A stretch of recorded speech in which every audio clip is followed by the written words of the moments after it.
ঘটনা ঘটেছে আন্দোলনকারী ছাত্র জনতার সঙ্গে পুলিশের যে সরাসরি যে মুখোমুখি যে অবস্থান ছিল, এই সমস্ত নানা কারণে এদের প্রতিও সাধারণ মানুষের এক ধরনের মানে সম্পর্ক তৈরি হয়েছে, নেতিবাচক সম্পর্ক তৈরি হয়েছে।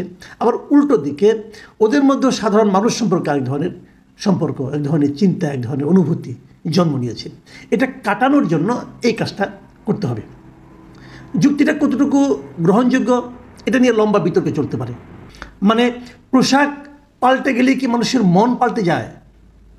ধরুন আমি আজকে যে পোশাকটা পরে আছি, আমি যদি কালকে পাঞ্জাবি এবং কোটি পরে বসি, তাহলে কি আমার মন পাল্টে যাবে? আমি কি অন্য মানুষে পরিণত হব?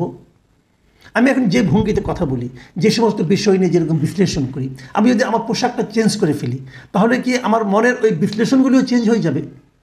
আপনাদের হয়? ভাবুন একবার মনে মনে যে হয় কি না।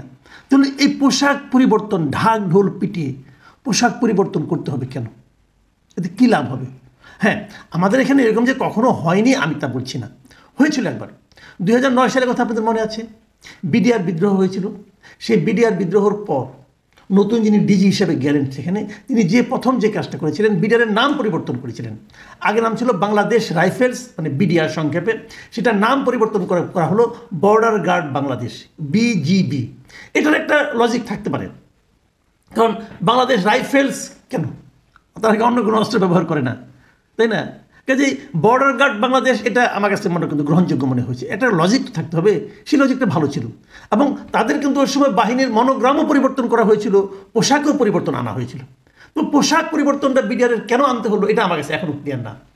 ওই যে পোশাক পরিবর্তন করা হয়েছিল, তাতে কি বিডিআরের ক্যারেক্টার চেঞ্জ হয়ে গেছিল? আমরা কি খুব কোনো সুফল পেয়েছি? বিডিআর কি সীমান্ত রক্ষায় আগের চেয়ে বেশি তৎপর হয়ে গেছিল? চোরাচালান কি একদম নিশ্চিহ্ন হয়ে গিয়েছিল? কী হয়েছিল, কী লাভ হয়েছিল আমাদের? আগে যে বিডিআর ছিল সেই বিডিআরই ছিল, আগের মন মানসিকতা নিয়েই ছিল।